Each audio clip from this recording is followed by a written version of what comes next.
Hello dear students.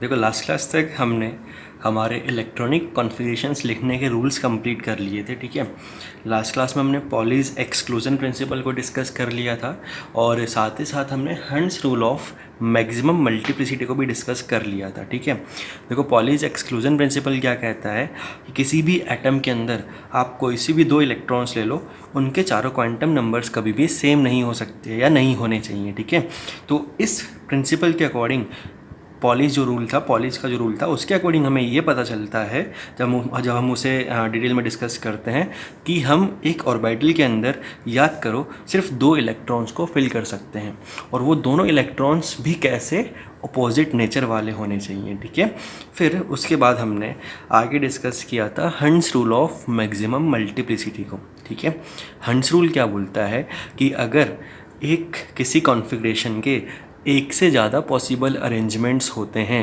तो हमें फिर क्या करना होता है, हमें कॉन्फ़िगरेशन की मल्टीप्लिसिटी निकालनी होती है और मल्टीप्लिसिटी का फॉर्मूला होता है 2s+1।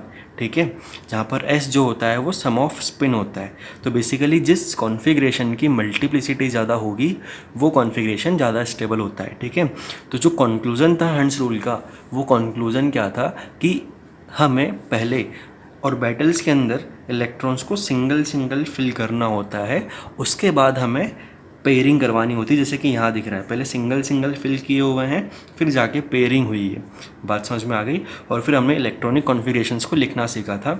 और ध्यान दें, मैंने आपसे बोला था कि रिवीजन करना बहुत इंपॉर्टेंट चीज़ें हैं इलेक्ट्रॉनिक कॉन्फ़िगरेशन, जो हमें याद हो ही जाने चाहिए। ठीक है, तो आपने रिवीजन किया होगा, याद किया होगा। ठीक है, देखो हमने कुछ कॉन्फ़िगरेशंस हमने कंप्लीट कर लिए थे, मेरे ख्याल से शायद हमने आर्गन तक कंप्लीट कर लिए थे।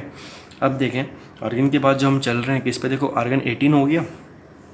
आर्गन क्या है, एक इनर्ट गैस है। ठीक है, तो अब हम इनर्ट गैस को आगे यूज़ कर सकते हैं इस फॉर्मेट में। मैंने आपको बताया था जैसे हम नियॉन को करते आ रहे थे। तो देखो पोटेशियम क्या होगा, देखो यहाँ तक तो होना ही है पोटेशियम के लिए, तो यहाँ तक के लिए हमने आर्गन लिख दिया। और देखो 3p के बाद इलेक्ट्रॉन कहाँ जाएगा, 4s में। तो 4s में एक इलेक्ट्रॉन, देखो 18 इलेक्ट्रॉन यहाँ तक हो चुके हैं, तो 19 इलेक्ट्रॉन कहाँ जाएगा, 4s में।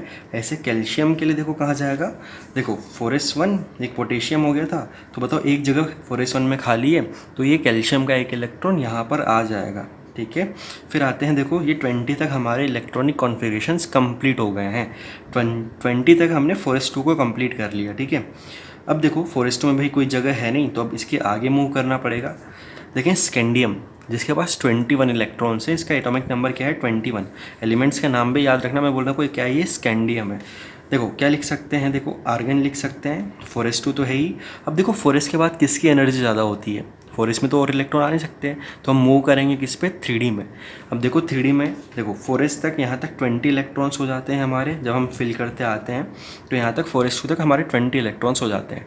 अब 21 इलेक्ट्रॉन को हम कहाँ फिल करेंगे, 3d के अंदर फिल करेंगे। बोलो आसान है ना। ठीक है, देखो स्कैंडियम के बाद आता है टाइटेनियम, आर्गन 4s2 3d2 है ना, तो इस तरीके से यहाँ पर एक दो इलेक्ट्रॉन्स आ जाएंगे। ठीक है, फिर आता है वेनेडियम। वेनेडियम देखो आर्गन 4s2 3d3, भाई d2 के बाद कौन आएगा, d3 आएगा। ठीक है, एक एक करके फिल करते जा रहे हैं। लेकिन मैंने आपको जैसे PDF शेयर की थी, तो उसमें आपने देखा होगा कि यहाँ पर ये चीज़ आपको दिख रही होगी, यहाँ पर हमने इसको क्रॉस लगाया हुआ है, यानी कि ये ऐसा नहीं होगा, ये कुछ इस तरीके का होगा। मतलब समझना, जो क्रोमियम है, क्रोमियम का एटॉमिक नंबर 24 है, यानी कि इसके पास कितने इलेक्ट्रॉन्स हैं, 24 इलेक्ट्रॉन्स हैं। ठीक है, तो देखो आर्गन को कैसे लिखा जाएगा, आर्गन भाई जिस रूल से हम लिखते आ रहे थे उसके हिसाब से, तो आर्गन 4s2 3d3 के बाद भाई 3d4 होना चाहिए था, इस टाइप से होना चाहिए था। ठीक है, बोलो समझ में आती है बात, लेकिन ऐसा नहीं होता। ठीक है, आर्गन का नेचुरल जो इलेक्ट्रॉनिक कॉन्फ़िगरेशन है वो इस तरीके का नहीं होता है, वो होता है कुछ इस तरीके का। यहाँ 4s2 3d4 है ना, लेकिन यहाँ पर जो इसका राइट इलेक्ट्रॉनिक कॉन्फ़िगरेशन जो है उसमें यहाँ पर 4s1 और 3d5 होता है। देखो कुछ इस तरीके से, यहाँ 2 इलेक्ट्रॉन्स, यहाँ 4 इलेक्ट्रॉन्स है ना, लेकिन यहाँ पर एक इलेक्ट्रॉन है और यहाँ पर 5 इलेक्ट्रॉन्स हैं। ठीक है, देखो एक इलेक्ट्रॉन यानी कि 4s1 और 5 इलेक्ट्रॉन्स किसमें, डी में, तो 3d5। बात समझ में आती है। तो ये एक एक्सेप्शन है, ध्यान रखना, ये एक एक्सेप्शन है क्रोमियम में। ठीक है, अब देखो एक और एक्सेप्शन आगे भी आएगा। अब देखो क्रोमियम के बाद चलो किस पे, मैग्नीज पे। देखो ये क्रोमियम हमने लिख लिया था, यहाँ पर देखो एक्सेप्शन की वजह से यहाँ पर एक इलेक्ट्रॉन है और यहाँ 5 इलेक्ट्रॉन्स हैं, ठीक है। अब देखो मैग्नीज पे आओ। अब मैग्नीज में देखो भाई हमें आगे, आपको पता है कि हम आगे इलेक्ट्रॉन तभी फिल करते हैं जब हम पहले इलेक्ट्रॉन्स कंप्लीटली फिल कर चुके होते हैं। यहाँ तो एक एक्सेप्शन आ गया था। अब अगर हम मैग्नीज में फिल करेंगे तो देखो क्रोमियम के बाद देखो क्रोमियम में एक जगह खाली है ना, तो मैग्नीज के लिए पहले इलेक्ट्रॉन को यहाँ फिल करना होगा, जैसे हम नॉर्मली फिल करते आते हैं उसी हिसाब से पहले इसको कंप्लीट करेंगे फिर आगे मूव करेंगे। ऐसा नहीं कि जो क्रोमियम का मैग्नीज का जो इलेक्ट्रॉन है उसको 3D में फिल कर दो आप, ऐसा नहीं करना है। पहले ये जो जगह खाली है उसको फिल करना। तो देखो मैंने यहाँ 4s1 3d5 को मैंने 4s2 3d5 लिखा है, बात समझ में आती है। 4s2 यानी कि ये कंप्लीट हो जाएगा, तो अगले एलिमेंट का फिर हम 3D के अंदर ही फिल करेंगे, बात समझ में आती है, ठीक है। तो देखो मैग्नीज के बाद आता है कौन, आयरन। आयरन देखो आर्गन यानी कि भाई स्टार्टिंग से अगर मैं बोलूँ, देखो स्टार्टिंग से आप भी याद रखो, आप भी समझना कि कैसे मैं बोल रहा हूँ। देखो स्टार्टिंग से हम आयरन का कॉन्फ़िगरेशन क्या लिखेंगे, देखो 1s2 2s2 2p6 3s2 3p6 4s2। देखो 3p6 तक आर्गन कंप्लीट होता है ना, देखा आपने। अब देखो 3p6 के बाद 4s2 और फिर देखो अब तो आएगा किसमें, डी में। देखो 5 इलेक्ट्रॉन्स हो चुके थे, अब एक इलेक्ट्रॉन फिर अगला कैसे हो जाएगा, पेयर हो जाएगा। ध्यान रखना जब डी में जो अगला इलेक्ट्रॉन आने वाला है वो क्या हो जाएगा। देखो पहले तो हमने सिंगल सिंगल फिल किए थे, देखो इस तरीके से पहले तो 1 2 3 4 5, हमें डी के अंदर कितने फिल करने हैं 6, तो इस तरीके से फिल हो जाएगा, बात समझ में आती है। ऐसे ही कोबाल्ट 3d7 हो जाएगा, निकल 3d8 हो जाएगा। अब आता है फिर से एक और एलिमेंट कॉपर, इसका नाम है कॉपर, ये है कोबाल्ट, ये है क्रोमियम। नाम में कन्फ्यूज मत होना, देखो नाम मैं बोल रहा हूँ तो आप साथ में लिख भी लो, है ना, सबके नाम आप साथ में लिख भी लेना। ये scandium, titanium, vanadium, chromium, manganese, iron, cobalt, निकल, कॉपर, जिंक, ठीक है, ये एलिमेंट्स के नाम है। तो कॉपर पे आते हैं, देखो इसके हिसाब से 4s2 3d8 के बाद 4s2 3d9 आना चाहिए ना, लेकिन यहाँ भी ऐसा नहीं होता। यहाँ 4s1 और 3d10, जैसे यहाँ पे 4s2 3d4 की जगह 4s1 3d5 हो गया ना, मतलब हो क्या रहा है कि ये जो एक इलेक्ट्रॉन है यहाँ जा रहा है, बात समझ में आ रही है। ये जो एक इलेक्ट्रॉन यहाँ वाला है ये यहाँ आ जा रहा है, तो यहाँ एक ही रह जा रहा है। सेम ये चीज़ यहाँ पर हुई है, 4s2 3d9 है, तो 4s का एक इलेक्ट्रॉन 3d9 के डी में चला गया और 3d10 हो गया, और यहाँ क्या रह गया 4s1। तो ये वाला कॉन्फ़िगरेशन इसका होता है। ये भी क्या है, हमारा एक एक्सेप्शन है, इसको भी ध्यान रखें, है ना, चिंता मत करो, एक्सेप्शन का रीज़न आगे आएगा, ठीक है, इस चीज़ की टेंशन मत लेना, ठीक है। तो कॉपर का हो गया, कॉपर का हो गया। अब देखो लास्ट में, अब वही देखो जिंक यानी कि एक और इलेक्ट्रॉन 30 इलेक्ट्रॉन, तो ये तो कंप्लीट हो चुका है, बचा हुआ ये 4s1 जैसा ये है, तो इसमें इसको फिल किया जाएगा। तो देखो 4s2 3d10, ये हमारा जिंक का कॉन्फ़िगरेशन हो चुका है, बात समझ में आ गई। तो देखो यहाँ तक हमारे सारे के सारे इलेक्ट्रॉनिक कॉन्फ़िगरेशंस कंप्लीट हो गए हैं, ठीक है। और ध्यान रखें बहुत इम्पॉर्टेंट है इलेक्ट्रॉनिक कॉन्फ़िगरेशन। अगर हमें इलेक्ट्रॉनिक कॉन्फ़िगरेशन नहीं आएंगे ना, तो हम आगे के किसी भी चैप्टर को नहीं समझ पाएंगे, इतना ध्यान रखना। और ये कोई रटने वाली चीज़ नहीं है भाई, आपको रूल्स आ गए हैं, आपको समझ में आ गया है, बस आपको एक ऑर्डर याद होना चाहिए, 1s 2s 2p 3s 3p 4s, ठीक है, ये वाला ऑर्डर आपको याद होना चाहिए। आप बहुत आराम से आप इलेक्ट्रॉनिक कॉन्फ़िगरेशंस को लिख सकते हो, बात समझ में आती है, ठीक है। तो देखो मेरे ख्याल से यहाँ तक की तो आपके पास PDF थी, आपने शायद उसको कॉपी भी कर रखा होगा, ठीक। ये जो एक्सेप्शंस आए दो, इनका रीज़न आएगा, है ना, लेकिन उससे पहले हम थोड़ी बहुत और चीज़ें डिस्कस कर लेते हैं। देखें अब एक टर्म आ रहा है आपके पास, वैलेंस शेल। वैलेंस शेल क्या होता है, ध्यान देना भाई, इंपॉर्टेंट चीज़ है। जितनी भी चीज़ें चल रही हैं, देखो बेसिक जनरल केमिस्ट्री के अंदर ये वो चीज़ें चल रही है जो आगे की केमिस्ट्री को समझने में काम आएगी। मैं फिर से रिपीट कर रहा हूँ, ठीक है।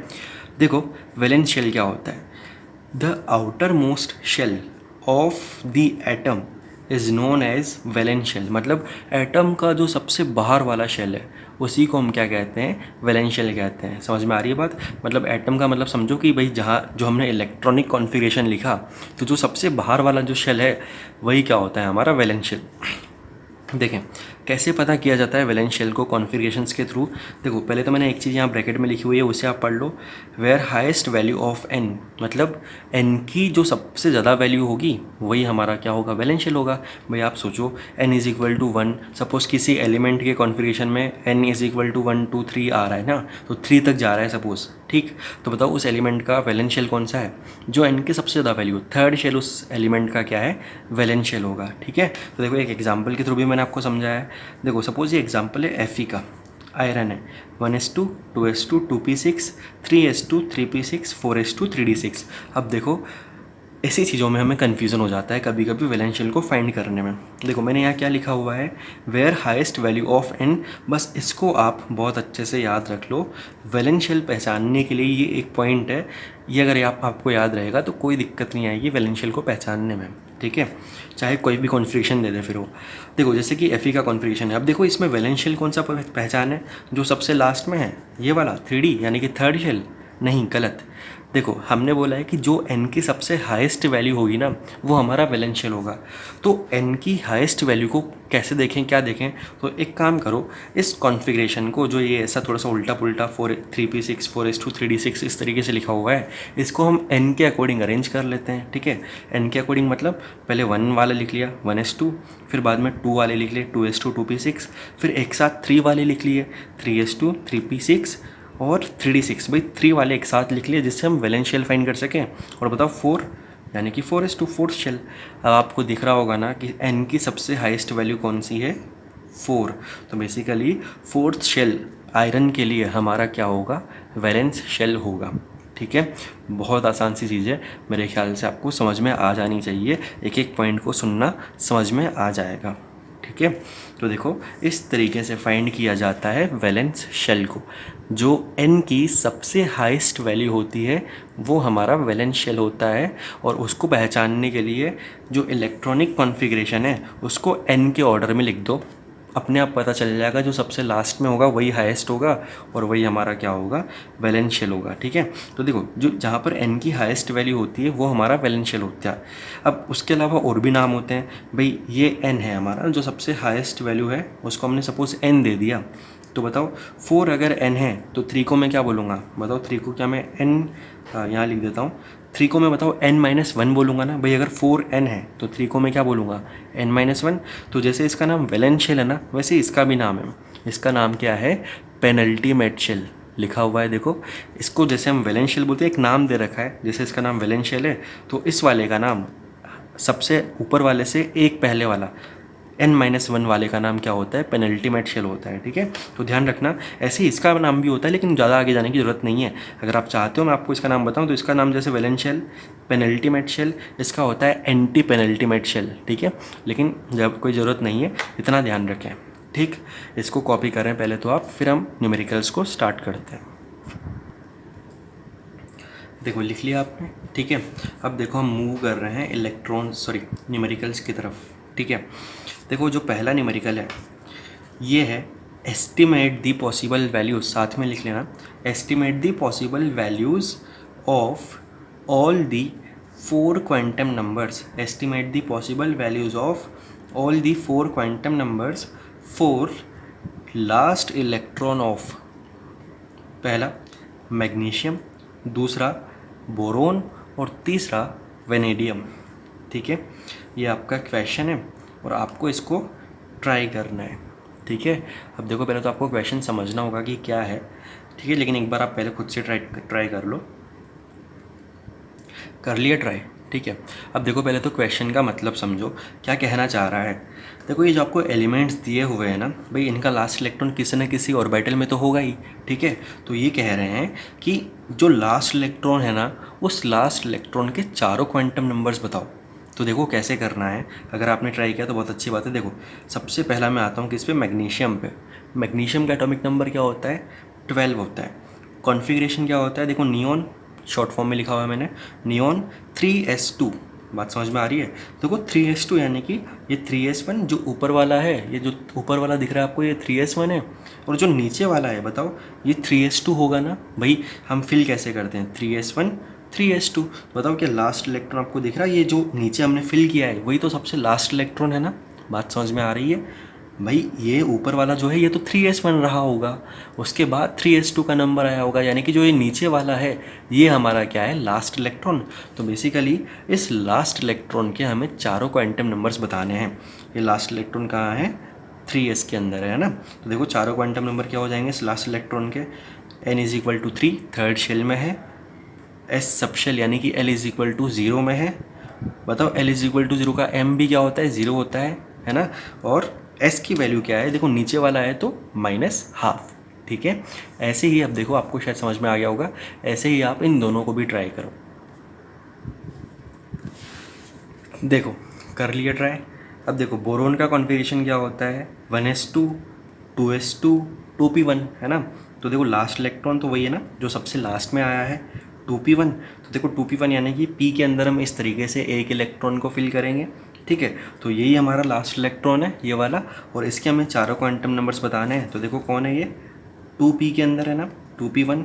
अब देखो n कितना है, 2, p का l क्या होता है, 1, p के लिए l की वैल्यू क्या होती है, 1। बताओ अब इसका m क्या लिखोगे। अब देखो m आपको परेशान नहीं होना, देखो -1 0 +1। तो देखो हम सीक्वेंस के हिसाब से तो ऐसे लिखते हैं, तो -1 के अंदर है तो m=-1, ठीक है। और देखो ऊपर वाला है इलेक्ट्रॉन, तो स्पिन की वैल्यू क्या हो जाएगी, +12 हो जाएगी। बात समझ में आ रही है। और देखो ये आपका अगला वेनेडियम होता है 3d3 यानी कि ये वाला इलेक्ट्रॉन सबसे लास्ट रहा होगा। देखो 3d1 3d2 और 3d3 यानी कि ये वाला इलेक्ट्रॉन सबसे लास्ट रहा होगा। तो इसका n हो गया 3, d के लिए l कितना होता है 2। अब देखो -2 -1 0 1 और 2। तो देखो लास्ट इलेक्ट्रॉन किसके अंदर आ रहा है, m=0 के अंदर, इसके लिए इसको हम 0 बोल रहे हैं। और स्पिन की वैल्यू क्या हो गई, ऊपर वाला स्पिन है तो +12 हो चुकी है, ठीक है। अब देखो ये तो हो गया, ठीक है, कॉपी कर लो इसको, ठीक। और ये रहा आपका अगला क्वेश्चन, क्या है पढ़ें। Calculate possible value of all 4 quantum numbers for last नहीं for valence electron of titanium. Difference समझो पहले तो क्वेश्चन में, यहाँ पर बोल रहा था लास्ट इलेक्ट्रॉन के लिए, लेकिन यहाँ बोल रहा है वैलेंस इलेक्ट्रॉन के लिए, ठीक है। देखो आपके सामने वैसे सब कुछ लिखा है, लेकिन ये तो ईमानदारी वाली बात है, आपको चीटिंग नहीं करनी है, ठीक है। चाहे सामने लिखा हुआ है लेकिन ऊपर वाला सिर्फ देखना है आपको, ठीक है।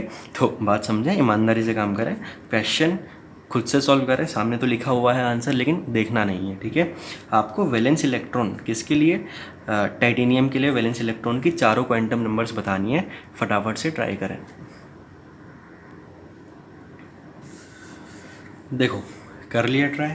अब देखो टाइटेनियम के वैलेंस इलेक्ट्रॉन के लिए चारों क्वांटम नंबर्स बताने से पहले तो टाइटेनियम का कॉन्फ़िगरेशन पता होना चाहिए कि कॉन्फ़िगरेशन क्या है। देखो टाइटेनियम का कॉन्फ़िगरेशन क्या है, 1s2 2s2 2p6 3s2 3p6 4s2 और 3d2। टाइटेनियम का अच्छा एटॉमिक नंबर कितना होता है, 22 होता है, ठीक है। तो 4s2 3d2, ठीक, ये होता है टाइटेनियम का एक नॉर्मल कॉन्फ़िगरेशन। लेकिन हमें तो बात करनी है वैलेंस इलेक्ट्रॉन की। बताओ वैलेंस इलेक्ट्रॉन कहाँ मिलेगा, वैलेंस शेल में मिलेगा। तो वैलेंस शेल सबसे पहले पता करना है। तो वैलेंस शेल को पता करने का तरीका क्या है, इस कॉन्फ़िगरेशन को n के अकॉर्डिंग लिख दो। बताओ अगर n के अकॉर्डिंग लिखोगे तो देखो ये वाला जो सबसे लास्ट में होगा ये हमारा क्या होगा, वैलेंस शेल। 4s2 हमारा क्या है, वैलेंस शेल है। तो वैलेंस शेल में कितने इलेक्ट्रॉन्स हैं देखो बता सकते हो ना। तो कितने इलेक्ट्रॉन्स हैं वैलेंस शेल के अंदर, 2 इलेक्ट्रॉन्स हैं। तो अब देखो वैलेंस शेल का इलेक्ट्रॉन अब चाहे ऊपर वाला होगा चाहे नीचे वाला हो, किसी के लिए भी बोल सकता है। तो देखो क्या लिखेंगे, n=4 फोर्थ शेल के अंदर है, s सब शेल यानी कि l=0 के अंदर है। इसके लिए m क्या होता है, s ऑर्बिटल का जो m होता है वो क्या होता है, 0 होता है, ठीक है। अब बात आती है s की। तो देखो हमें तो किसी का भी, भाई आप चाहो तो किसी का भी लिख सकते हो ना। बेसिकली हमारे पास अगर क्वेश्चन आएगा तो ऑब्जेक्टिव फॉर्म में आएगा, तो आप बहुत आसानी से समझ सकते हो, ठीक है। तो यहाँ तो मैंने दोनों के लिए लिख दिया, +12b और -12b। भाई वैलेंस इलेक्ट्रॉन में तो वैलेंस शेल में तो 2 इलेक्ट्रॉन्स हैं, तो +12b हो सकता है और -12b हो सकता है, ये लिख दिया। लेकिन जब क्वेश्चन आएगा तो आपको एक स्पेसिफिक देगा, तो आपको अपने आप समझ में आ जाएगा, ठीक है। बहुत खतरनाक क्वेश्चन नहीं होते हैं, बहुत आसान से क्वेश्चन हैं, ठीक है। तो ये हो गया आपका क्वेश्चन, बोलो बात समझ में आ गई। हमें वैलेंस इलेक्ट्रॉन के लिए निकालना था, तो जब वैलेंस की बात हो तो कॉन्फ़िगरेशन को n के ऑर्डर में लिख दो, n के इंक्रीजिंग ऑर्डर में लिख दो, और जो सबसे ज़्यादा n की वैल्यू दिखेगी वो क्या हो जाएगा, हमारा वैलेंशियल हो जाएगा। और लास्ट इलेक्ट्रॉन के लिए पूछ रहा है तो फिर तो नॉर्मल सी बात है, जैसे कॉन्फ़िगरेशन लिखा जाता है वैसे लिखो, लास्ट इलेक्ट्रॉन का पता कर लो। ठीक है, ये हो गया हमारा दूसरा क्वेश्चन। ठीक, अब आते हैं हम हमारे अगले टाइप मतलब अगले टाइप के क्वेश्चंस पे, अगली कैटेगरी पे। ठीक है, अब देखो क्वेश्चन चेंज हो गया। Calculate number of electron in iron Fe having, iron के अंदर कितने इलेक्ट्रॉन्स ऐसे हैं जिनके लिए n+l की वैल्यू कितनी होनी चाहिए, 3 होनी चाहिए। आयरन के अंदर ऐसे कितने इलेक्ट्रॉन्स हैं जिनके लिए n+l की वैल्यू 3 है। ट्राई करें, अच्छा क्वेश्चन है।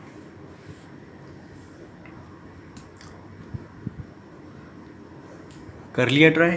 ठीक है, अब देखो भाई n+l की वैल्यू 3 हो ऐसे कितने इलेक्ट्रॉन्स हैं आयरन के अंदर, तो पहले तो कॉन्फ़िगरेशन में जाना पड़ेगा भाई। ठीक है, कॉन्फ़िगरेशन क्या होता है आयरन का, 1s2 2s2 2p6 3s2 3p6 4s2 3d6। अब देखो यहाँ शॉर्ट फॉर्म से काम नहीं चलेगा इस तरीके से, यहाँ तो सब कुछ लिखना पड़ेगा, क्योंकि वो टोटल नंबर ऑफ इलेक्ट्रॉन्स पूछ रहा है जिनके लिए n+l 3 हो। तो ऐसे शॉर्ट फॉर्म में थोड़ी लिखोगे, अब तो सब कुछ लिखना पड़ेगा, तभी तो बता पाएंगे कि n+l किस किस के लिए 3 है, किसके लिए नहीं है। पहले तो हमने कॉन्फ़िगरेशन लिखा। अब क्योंकि हमें तो n+l निकालना है, तो उससे पहले तो हमें n चाहिए होगा, l भी चाहिए होगा, है ना। तो हमने क्या किया, ऐसे इस तरीके से कुछ डिवाइड कर लिया और हर एक के लिए हमने n की वैल्यू लिखी। बताओ 1s2 के लिए n कितना है 1, 2s2 के लिए n कितना है 2, यहाँ पर भी 2, यहाँ पर भी 2, यहाँ पर सॉरी यहाँ 3, यहाँ पर 3, यहाँ 4 और यहाँ 3। ठीक है, ये हो गया n। अब आते हैं l के लिए। बताओ s का l कितना होता है 0, s का l कितना होता है 0, p का l कितना होता है 1, s का l कितना होता है 0, p का 1, s का 0 और d का कितना होता है 2। देखो आई बात समझ में, n निकाल लिया, l निकाल लिया। अब आते हैं किस पे, n+l पे। ऐड करते जाओ, 1 + 0 1, 2 + 0 2, 2 + 1 3, 3 + 0 3, 3 + 1 4, 4 + 0 4, 3 + 2 5। देखो सबका n+l निकाला जा चुका है, लेकिन बताओ हमें तो कितना चाहिए, 3। बोल रहा है कि ऐसे कितने इलेक्ट्रॉन्स हैं जिनके लिए n+l 3 हो। देखो कि आपको n+l की वैल्यू 3 इन दो जगह पर दिख रही है ना, कहाँ पर, एक तो 2p6 के लिए और एक 3s2 के लिए। बोलो बात समझ में आ रही है, इन दो जगह पर आपको क्या दिख रही है, n+l की वैल्यू 3 दिख रही है। तो बताओ कितने इलेक्ट्रॉन्स हो गए ऐसे जिनके लिए n+l 3 है। बताओ 2p6 में कितने इलेक्ट्रॉन्स, 6। भाई जो ऊपर लिखे होते हैं वो इलेक्ट्रॉन्स होते हैं ना। अब तो बहुत ये जो बेसिक सी चीज़ें हैं भाई, इसमें कंफ्यूज नहीं होना है बिल्कुल भी। ठीक है, यहाँ पर 3s2 इसके लिए भी 3 आ रहा है, तो बताओ इसके पास कितने इलेक्ट्रॉन्स हैं 2, यानी कि 6 + 2। टोटल हमारे पास कितने इलेक्ट्रॉन्स हैं, 8 इलेक्ट्रॉन्स हैं जिनके लिए n+l की वैल्यू कितनी है, 3 है। आ गई होगी मेरे ख्याल से बात आपको समझ में। ठीक है, फटाफट से इसको कॉपी करो। देखो तो कर लिया आपने कॉपी। ठीक है, ये हो गया हमारा ये वाला क्वेश्चन, ये बिल्कुल नए टाइप का क्वेश्चन। अब देखो हम धीरे धीरे लेवल बढ़ा रहे हैं। ठीक है, ये हो गया ना। अब देखो आगे, ये रहा आपका अगला क्वेश्चन। वही ईमानदारी रखनी है, सॉल्यूशन पे ध्यान नहीं देना है पहले जब तक हम ट्राई नहीं करते। अगला क्वेश्चन है, calculate the number of electrons in निकल। निकल का एटॉमिक नंबर मैं आपको बता दूँ 28 होता है। हैविंग n+l+m, n+l, अब एक नई टर्म आ गई m = 3। ठीक है, ये तो मोड लगा है, इसकी चिंता नहीं करनी है, मोड तो आप सब जानते हो।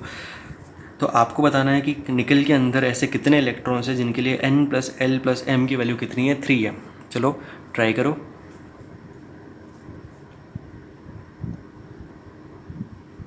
कर लिया। ठीक है, देखो अब इसको कैसे करना है। देखो अगर ये काम करना है तो सबसे पहले तो इलेक्ट्रॉनिक कॉन्फ़िगरेशन लिखना ही पड़ेगा। ठीक है, लेकिन एक इंपॉर्टेंट चीज़ है यहाँ पर, अब एक नया क्वांटम नंबर, पहले तो हमने n+l के लिए किया था, आसान था, दिक्कत नहीं आई थी, लेकिन अब एक नया क्वांटम नंबर m भी आ गया है ना। तो देखो इसको कैसे करना है, आपने ट्राई किया, बहुत अच्छी बात है, अगर नहीं किया तो फिर तो करना चाहिए था। 1s2 2s2 2p6 3s2 3p6 4s2 3d8, ये कॉन्फ़िगरेशन होता है इसका निकल का। ठीक है, 28 एटॉमिक नंबर होता है, यहाँ तक 20 इलेक्ट्रॉन्स हो जाते हैं और ये 8 इलेक्ट्रॉन्स 3d8 के अंदर आ चुके हैं। ठीक है, तो ये हो गया हमारा कॉन्फ़िगरेशन। अब हमें बताना, देखो अगर हमें n+l+m बताना है तो हमें n बताना पड़ेगा पहले, फिर l बताना पड़ेगा, फिर m बताना पड़ेगा, ठीक है। देखो भाई यहाँ पर ये जो m है, ये याद रखना, ये ध्यान रखना, m टोटल नहीं है भाई। टोटल नंबर ऑफ ऑर्बिटल्स का हमें क्या करना है ना, हमें तो अलग अलग जैसे कि ये जो हमारे पास ऑर्बिटल्स होते हैं, हर एक ऑर्बिटल के लिए m की वैल्यू अलग अलग है, वो हमें चाहिए, ठीक है। तो देखो n, सबका n लिखा हुआ है, ठीक है, सबका n, ठीक है। l, s का 0 लिखा हुआ, सब आप जानते हैं, p का 1 होता है और d का 2 होता है।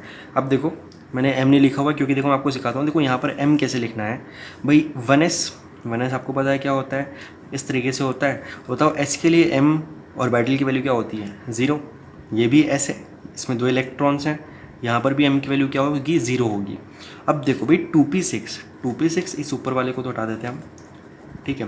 देखो 2p6 तो कुछ इस तरीके का होता है ना, 1 2 3 4 5 6, ठीक है। तो 2p6 के लिए देखो m क्या होते हैं, 3 वैल्यूज़ होती हैं, -1 0 +1। भाई हर एक ऑर्बिटल में इलेक्ट्रॉन्स हैं और हर एक ऑर्बिटल की एक वैल्यू होती है, ठीक है। उसी की ये बात कर रहा है, यही m है वो, ठीक है।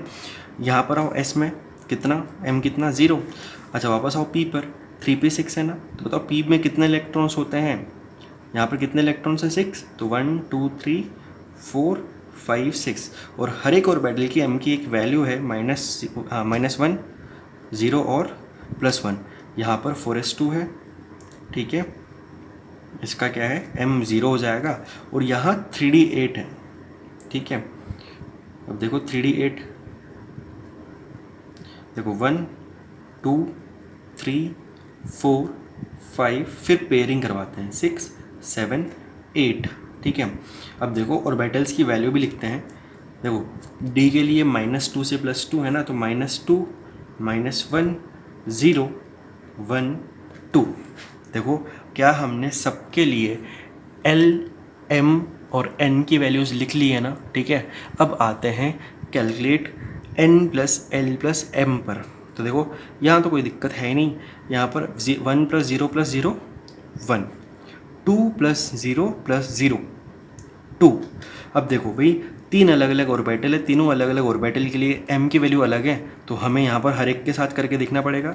देखो n+l 2 + 1 2 -1 क्या हो जाएगा, जब इसके साथ किया तो 1 आया, 2 + 1 0 + 0, सॉरी है ना, 2 + 1 3 + 0 क्या हो जाएगा, 3 हो जाएगा, ठीक है। यहाँ पर देखो हमने फिर से गलत कर दिया, 2 + 1 क्या हो जाएगा, 3, और 3 - 1 क्या हो जाएगा, 2, ठीक है।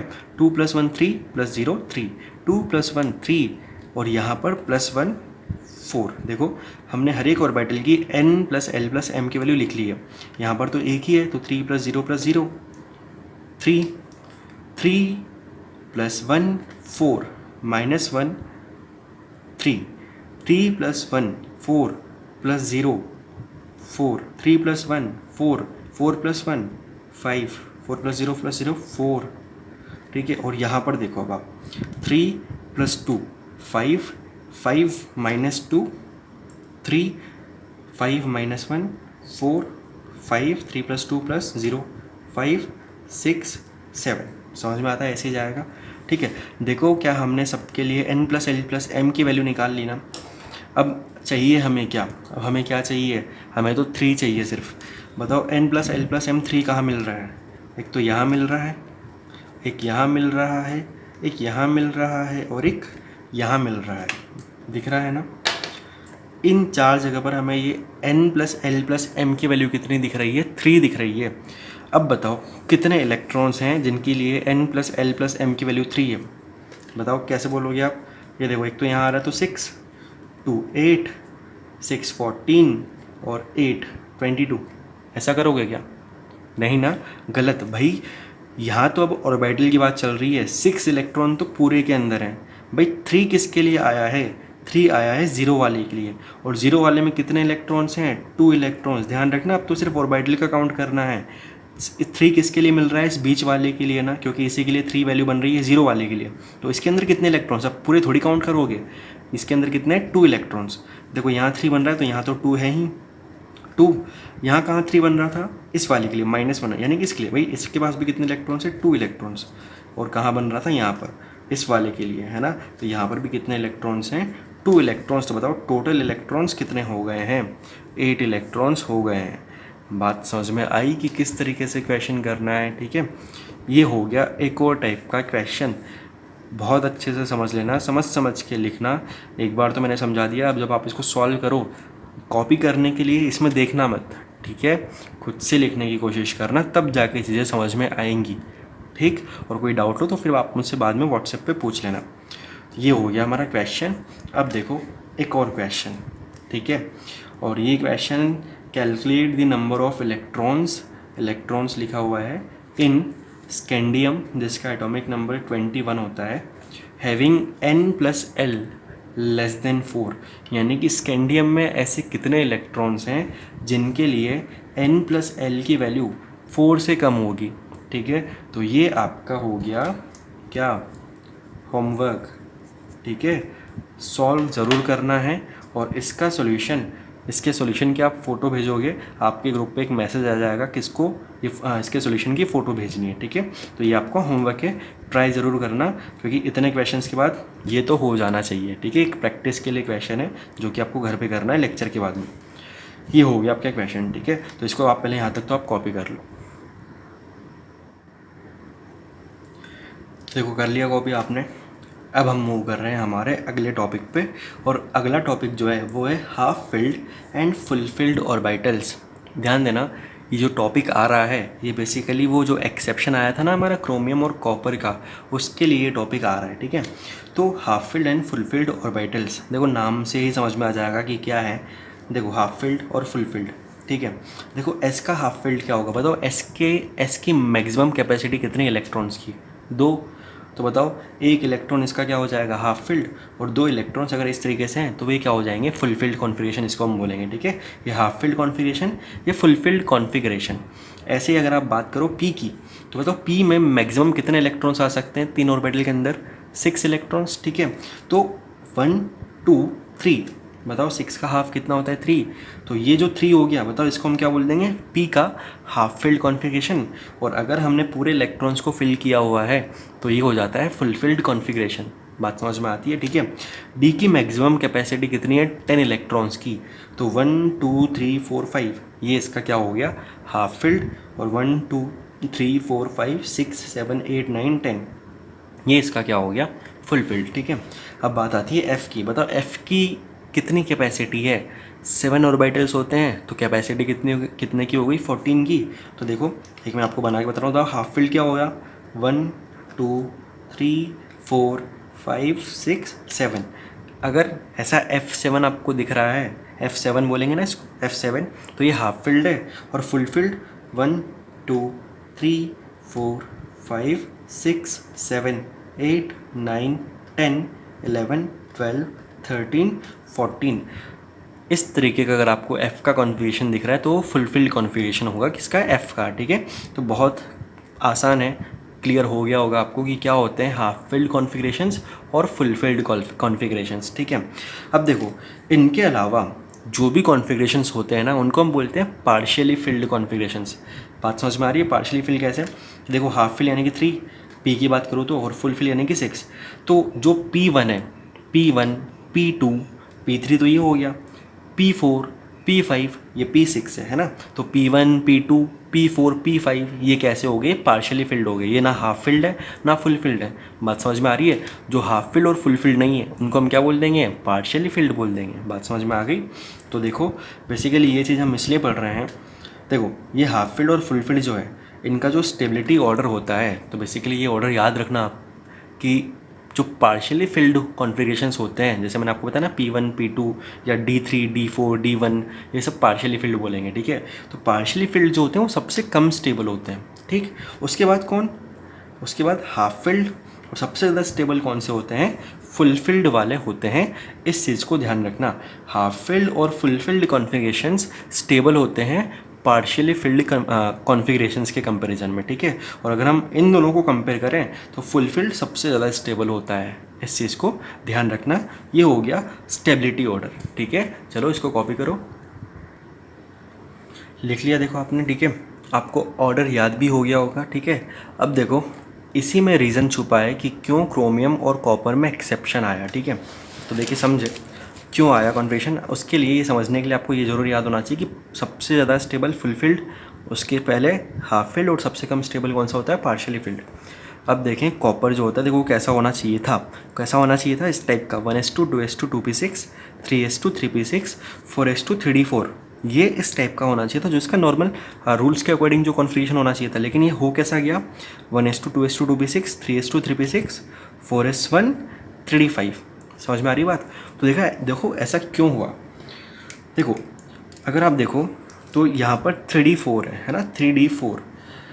भाई आप समझो कि एस के पास तो सिर्फ दो ही पॉसिबिलिटी है, या तो एक इलेक्ट्रॉन या दो इलेक्ट्रॉन, तो उसकी स्टेबिलिटी इतनी कोई मैटर नहीं करती है, ठीक है, क्योंकि भाई दो ही तो चीज़ें हैं, या तो एक इलेक्ट्रॉन आएगा या तो इलेक्ट्रॉन आएगा, ठीक है। देखो यहाँ पर 4s2 है, यहाँ 3d4 है। भाई आप बताओ कि अगर ये 3d4 जो है 3d5 से सिर्फ एक इलेक्ट्रॉन कम है ना, और अगर ये 3d5 हो जाए तो भाई इस कॉन्फ़िगरेशन की जो स्टेबिलिटी है और जो 3d5 वाले की जो स्टेबिलिटी होगी, बताओ ज़्यादा किसकी होगी, 3d5 वाले की होगी ना, क्योंकि हाफ फील्ड बन जाएगा, हाफ फील्ड बन जाएगा तो ज़्यादा स्टेबिलिटी मिलेगी एलिमेंट को, है ना। और भाई आप समझते हो कि स्टेबिलिटी, तो स्टेबिलिटी नाम की चीज़ जो है भाई वो किसको नहीं चाहिए, सबको चाहिए। तो होता क्या है कि फोरस के अंदर का एक इलेक्ट्रॉन जंप करके कहाँ पहुँच जाता है, खुद से। भाई आप बताओ अगर आपको स्टेबिलिटी मिलेगी तो आप क्या खुद से नहीं चले जाओगे, क्या जाओगे ना। तो फोरस का एक इलेक्ट्रॉन कहाँ चला गया, डी के अंदर, और डी के अंदर जाते हैं देखो फोरस तो क्या बन गया, फोरस 1 बन गया, और डी क्या बन गया, 3d5 बन गया, और वो क्या हो चुका है, हाफ फिल्ड हो चुका है, ठीक है। और हाफ फिल्ड होने से उसकी स्टेबिलिटी क्या हो गई है, उसकी स्टेबिलिटी बढ़ गई है, इंक्रीज़ हो गई है, ठीक है। यहाँ के कंपैरिजन में अगर इसको चूज़ करने का मौका मिले कि भाई ये लोगे या ये लोगे, तो ऑफ कोर्स ये वाला लेगा, क्योंकि यहाँ पर उसको स्टेबिलिटी ज़्यादा मिल रही है। बात समझ में आ रही है, ठीक है। क्यों हुआ ऐसा, बात समझ में आ गई होगी मेरे ख्याल से अब, कि क्रोमियम को बेसिकली इस कॉन्फ़िगरेशन में ज़्यादा स्टेबिलिटी मिल रही थी, तो उसने क्या किया, अपना फोरस का इलेक्ट्रॉन 3d में शिफ्ट कर दिया, ठीक है, क्योंकि यहाँ पर ये हाफ फील्ड हो जाएगा और ज़्यादा स्टेबल हो जाएगा, ठीक।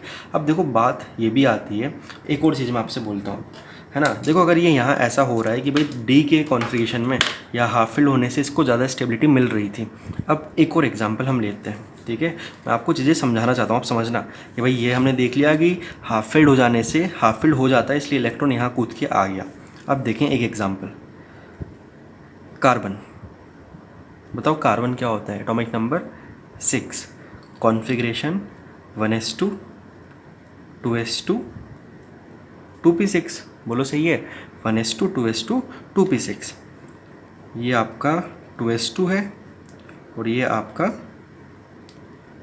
सॉरी 2p6 नहीं 2p2, ठीक, और ये आपका 2p2 है। अब देखो भाई जैसा यहाँ पर हुआ है, यहाँ पे भी तो ऐसा होना चाहिए कि भाई एस का एक इलेक्ट्रॉन जंप करके पी में आ जाए, तो पी जो है वो 3 हो जाएगा और हाफ फिल्ड हो जाएगा, ऐसा होना चाहिए ना। लेकिन कार्बन में ऐसा कुछ नहीं है, कार्बन तो 1s2 2s2 2p2 है।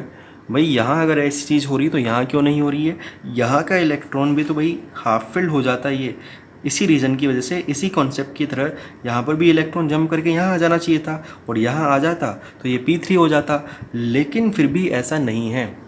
क्या भाई कोई तो रीज़न होगा, क्या रीज़न है उसका, सोच सकते हो भाई, कोई तो लॉजिक आ रहा होगा ना कि यहाँ ऐसी चीज़ हो रही है लेकिन यहाँ नहीं हो रही है। कार्बन तो इसी फॉर्म में मिलता है, वो 2s1 2p3 की फॉर्म में नहीं मिलता है।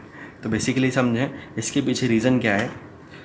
देखो यहाँ पर जो 4s और आपको 3d दिख रहा है ना, यहाँ पर ये जो शिफ्टिंग हो गई इलेक्ट्रॉन की ये वाली, ठीक है, ये शिफ्टिंग इसलिए होती है, मैं लिख देता हूँ, this shifting of electron is possible. The shifting of electron is possible as energy gap between 4s and 3d. 4s and 3d is 4s and 3d is small. ठीक है, देखें क्या लिखा है ये, दिस शिफ्टिंग इज़ पॉसिबल। भाई ये जो शिफ्टिंग हो रही है इसलिए पॉसिबल हुई है कि जो 4s और 3d के बीच में जो एनर्जी का गैप है, भाई दोनों अलग अलग ऑर्बिटल्स हैं, दोनों अलग अलग शेल के ऑर्बिटल्स हैं, तो दोनों अलग अलग जगह पर होंगे ना। सपोज 4s यहाँ है, 3d यहाँ है, तो ये शिफ्टिंग इसलिए पॉसिबल हो रही है क्योंकि 4s और 3d के बीच का जो एनर्जी गैप है ना वो कम है, और वो इतना कम है कि नेचुरली ये यहाँ का इलेक्ट्रॉन, 4s का इलेक्ट्रॉन 3D में जंप करके जा सकता है। भाई नेचुरली एनर्जी को एक्सेप्ट करके। आपको पता है ना कि इलेक्ट्रॉन को अगर कहीं से कहीं ऊपर जंप कराना है तो एनर्जी देनी पड़ती है, ये तो हम जानते हैं, आपने 9th क्लास में पढ़ा होगा कि इलेक्ट्रॉन को नीचे वाले शेल से ऊपर वाले शेल में पहुंचाने के लिए इलेक्ट्रॉन को एनर्जी देनी पड़ती है। पढ़ा है ना ये आप सब ने। तो बेसिकली यही समझें कि इस 4s और 3D के बीच में एनर्जी के कम होता है, और इतना कम होता है कि नेचुरली ये जो 4s वाला इलेक्ट्रॉन है ये नेचुरली इतनी एनर्जी नेचर से गेन करके या लेके अपने आप कहाँ चला जाता है, 3D में चला जाता है। क्यों चला जा रहा है भाई? मज़ा थोड़ी आ रहा है इसको। हाँ, मज़ा यहाँ पर ये है इसके लिए कि यहाँ पर इसको स्टेबिलिटी मिल रही है, और अगर कुछ नहीं होता तो क्यों ज़बरदस्ती एनर्जी लेके वेस्ट करता। बात समझ में आ रही ना। लेकिन यहाँ ऐसा नहीं हो पाता। यहाँ ऐसा क्यों नहीं हो पाता? क्योंकि 2s और जो 2p का जो एनर्जी गैप होता है ना वो बहुत ज़्यादा होता है, और उतने गैप को ये नेचुरली खुद से जंप करके क्रॉस नहीं कर सकता। बात समझ में आ रही है? भाई हम तो करवा सकते हैं, अगर हम बहुत ज़्यादा एनर्जी दे दें, कार्बन को हीट कर दें तो ये हो सकता है, लेकिन नेचुरली ऐसा नहीं होगा। बात समझ में आ रही है? भाई ये चीज़ नेचुरली हो रही है, ये हम थोड़ी करवा रहे हैं, तो यहाँ पर नेचुरली ऐसा नहीं होता। तो इसलिए कार्बन का यही कॉन्फ़िगरेशन होता है। ठीक है, बात समझ में आई? क्यों? क्योंकि 2s और जो 2p का जो एनर्जी गैप होता है वो ज़्यादा होता है, और उतने गैप को ये जो इलेक्ट्रॉन है वो क्रॉस नहीं कर पाता नेचुरली। ठीक है, तो हम यहाँ लिख देते हैं this shifting is not possible as energy gap between 2s and 2p is high. देखो आई बात समझ में कि ये जो शिफ्टिंग है ये क्यों नहीं हो पा रही? क्योंकि 2s और 2p के बीच का जो एनर्जी गैप होता है वो ज़्यादा होता है। देखें ये क्लियर है मेरे ख्याल से आपको। ठीक है, क्रोमियम हो गया, कार्बन हो गया। कार्बन तो मतलब ऐसे ही एक जनरल एग्जांपल के तौर पे बताया था कि यहाँ पर तो एनर्जी गैप कम होने की वजह से शिफ्टिंग हो जाती है, यहाँ क्यों नहीं हो रही है। ठीक है, देखो अब जैसा क्रोमियम में आया है ना वैसा ही कॉपर के लिए भी सेम चीज़ है ना। उसके लिए आप खुद से लिख लेना, जगह छोड़ लेना है, खुद से लिख लेना अभी कि कॉपर में भी सेम यही चीज़ हुई है। कॉपर में 4s1 3d10 हो जाता है, जैसे यहाँ 4s1 3d5 है ना, वहाँ 4s1 3d10 हो जाता है। होना चाहिए था 4s2 3d9, कॉपर के लिए बता रहा हूँ, लेकिन हो जाता है 4s1 3d10। सेम रीज़न है कि एनर्जी मतलब उसको मिलती है, भाई 3d10 होते ही फुलफिल्ड हो जाएगा ना, और बहुत स्टेबल हो जाएगा, तो इसलिए इलेक्ट्रॉन अपने आप जंप करके उस तरफ चला जाता है। अब देखो अगर यहाँ पर आपको कोई डाउट है ना, मुझे लग रहा है मतलब ऐसा हो सकता है कि आपको आ जाए डाउट। ठीक है, क्योंकि पहली बार आप ऐसी चीज़ें पढ़ रहे हो, और इम्पॉर्टेंट चीज़ ये है कि आप इस तरीके से पढ़ रहे हो। ऑनलाइन क्लास में होता तो मतलब डाउट आने का कोई चांस ही नहीं था। अगर आए तो मुझसे व्हाट्सएप पे पूछ लेना, या फिर जो हमारी सैटरडे को लाइव क्लास होगी ना उसमें पहले ही मुझसे पूछ लेना कि सर ये कैसे किया था, हमने क्या किया था इसमें। ठीक है, वहाँ पर मैं आपको और डिटेल से समझा दूँगा। ये हो गया हाफ फिल्ड और फुल फील्ड का कॉन्सेप्ट। ठीक है, अब देखो कुछ और चीज़ें हैं, बहुत नॉर्मल सी चीज़ें हैं। ये ग्राउंड स्टेट क्या होती है, ये डेफिनेशंस बेसिकली हमारे आगे तक काम में आएगी। तो बहुत सिंपल सी चीज़, ग्राउंड स्टेट क्या होती है? जो किसी भी एलिमेंट का जो नेचुरल कॉन्फ़िगरेशन होता है ना, नेचुरल जिसमें वो मिलता है, जैसे कार्बन किस में मिलता है 1s2 2s2 2p2 में। ठीक है, क्रोमियम किस में मिलता है? इस वाले में। तो ये इनकी कौन सी स्टेट है? Ground state. जो नेचुरल स्टेट या जो नेचुरल इलेक्ट्रॉनिक कॉन्फ़िगरेशन होता है उसी को हम ग्राउंड स्टेट बोलते हैं। जैसे कि ये रहा, इसकी ग्राउंड स्टेट है। और देखो जो एलिमेंट भाई नेचर में जिस स्टेट में प्रेजेंट है, तो वो प्रेजेंट इसलिए होगा क्योंकि वो क्या होगा, वहाँ पर स्टेबल होगा, तो इसलिए हम इनको बोल देते हैं मोर स्टेबल। ठीक है, और ध्यान रखना एक चीज़ बहुत इम्पॉर्टेंट है, वापस से ये जो मैं चीज़ बताने वाला हूँ आपको ये भी बहुत काम में आएगी, कि जिस स्पीशीज़ या जिस सिस्टम की, कोई भी चीज़ बोलो, स्पीशीज़ बोलो, किसी सिस्टम की बोलो, जिस सिस्टम की एनर्जी ज़्यादा होती है उसकी स्टेबिलिटी कम होती है। इस पॉइंट को आप कहीं ना कहीं लिख लो। ठीक है, जैसे कि मैं यहाँ पर आपके लिए लिख देता हूँ, आप कॉपी के टॉप पे लिख लो जो खाली जगह होती है, बहुत इम्पॉर्टेंट चीज़ है, बहुत इम्पॉर्टेंट। अगर एनर्जी ज़्यादा होगी तो स्टेबिलिटी क्या होगी, कम होगी। इसको आप जितने ज़्यादा स्टमक लगा सको उतने लगा लो, है ना, क्योंकि बहुत इंपॉर्टेंट चीज़ है। ठीक है, तो आ जाते हैं वापस यहाँ पर कि ये जो भाई जो चीज़ नेचर में अपने आप मिल रही है वो इसलिए मिल रही है क्योंकि वो क्या है, स्टेबल है। तो इसलिए हम इसको बोलते हैं, जो ग्राउंड स्टेट है इसको मोर स्टेबल बोल देते हैं। और मोर स्टेबल, ज़्यादा स्टेबल यानी कि एनर्जी क्या होगी, कम एनर्जी होगी। बात समझ में आ गई? ठीक है, अब देखो यहाँ एक मैंने स्टेटमेंट लिखा हुआ है। देखो जिस जो चीज़ मैं आपको यहाँ बता चुका हूँ, बताओ हम 2s के इलेक्ट्रॉन को 2p में कैसे पहुँचा सकते हैं। ये इलेक्ट्रॉन खुद से तो जा नहीं सकता, तो हम कैसे पहुँचा सकते हैं, एनर्जी देके। तो देखो मैंने यहाँ क्या लिखा हुआ है, if electron absorb energy equal to energy gap. जितना 2s और 2p के बीच में एनर्जी गैप होता है, अगर हम इलेक्ट्रॉन को 2s वाले इलेक्ट्रॉन को इतनी एनर्जी दे दें कि वो उस एनर्जी गैप को क्रॉस कर जाए, कहाँ है, if electron absorb energy equal to energy gap between 2s and 2p, it will get excited from 2s से 2p। अगर हम इतनी एनर्जी दे दें तो फिर ये इलेक्ट्रॉन कहाँ चला जाएगा, 2s से 2p में चला जाएगा। ठीक है, अब देखो अगर हम ये काम करें एक्साइट करने वाला, तो जो नया कॉन्फ़िगरेशन आएगा, बताओ नया कॉन्फ़िगरेशन क्या आ जाएगा। अगर आप 2s के इलेक्ट्रॉन को 2p में भेजोगे तो 2s1 2p3 हो जाएगा ना। इसे हम बोल देते हैं एक्साइटेड स्टेट, जो कि यहाँ लिखा हुआ है अगला टर्म। ठीक है, एक्साइटेड स्टेट, इसको हम ES से बता देते हैं, ग्राउंड स्टेट को हम GS से बता देते हैं। एक्साइटेड स्टेट क्या होता है, हायर एनर्जी स्टेट। अब देखो हायर एनर्जी स्टेट क्यों बोला, देखो क्या इलेक्ट्रॉन खुद से गया क्या, नहीं ना, हमने एनर्जी दी ना इलेक्ट्रॉन को। और देखो हमने एनर्जी दी इलेक्ट्रॉन को, बताओ वो जो एनर्जी है वो इलेक्ट्रॉन के पास तो जा रही है, ठीक है, लेकिन इलेक्ट्रॉन कहाँ है, एटम में है। यानी कि बेसिकली अगर आप ओवरऑल देखो तो एटम की एनर्जी बढ़ जाएगी ना, क्योंकि हम एनर्जी देंगे उसको। ठीक है, तो एनर्जी बढ़ गई, यानी कि ये कौन सी स्टेट होती है, हायर एनर्जी स्टेट। अब देखो बताओ एनर्जी ज़्यादा तो स्टेबिलिटी कम।